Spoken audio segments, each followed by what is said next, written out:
జయశంకర్ భూపాలపల్లి జిల్లా రేగొండ మండలంలో రాష్ట్ర మంత్రులు పర్యటించారు.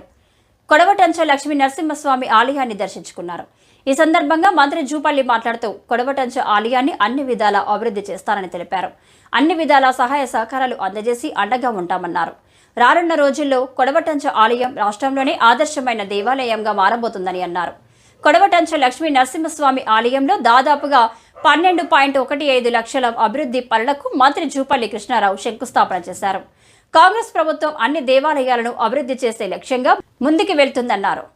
ఈ కార్యక్రమంలో ఎమ్మెల్యేలు గండ్ర సత్యనారాయణరావు, కేఆర్ నాగరాజు, ఎంపీ కడియం కావ్య తదితరులు పాల్గొన్నారు.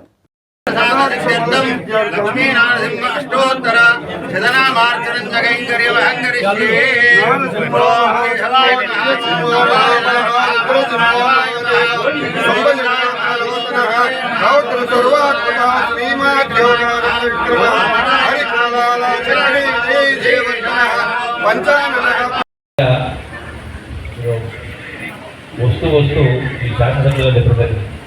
ఈ యొక్క లక్ష్మీ నరసింహస్వామి దేవాలయం యొక్క ప్రాధాన్యతకు సంబంధించి ఎక్కడైనా ఈ లక్ష్మీ నరసింహస్వామి గుట్టలపైన వెలుస్తారు, కేవలం ఇక్కడనే నేలపై వెలిసినటువంటి లక్ష్మీ నరసింహస్వామిని దర్శించుకోవడం కోసం ఒక భూపాలపల్లి జిల్లానే కాదు ఇతర ప్రాంతాల నుంచి కూడా ప్రతినిత్యం వస్తూ జరిగింది. ప్రపంచంలో దుబాయ్ కావచ్చు, సింగపూర్ దిక్కులేదు, ప్రపంచాన్ని పరంగా వస్తూ ఉంటారు.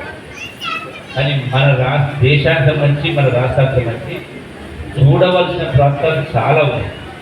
గొప్ప గొప్ప దేవాలయాలు, గొప్ప కట్టడాలు, పురాతనమైనటువంటి కోటలు, అలాగే అభయారణ్యం. మరి వీటితో పాటుగా మనకు చాలా సాంస్కృతిక సంపద ఉంది. రకరకాల కళలు, శిల్పకళలే కాదు, ఆటలు, పాటలు రకరకాలు ఉన్నాయి. మరి వీటన్నిటినీ కూడా చూడాల్సిన అవసరం ఉంది, ధరించాల్సిన అవసరం ఉంది. జన్మ అనేది ఒకటే. నేనైతే మళ్ళీ పునర్జన్మ ఉందనేది నేను నమ్మడానికి తెలియదు.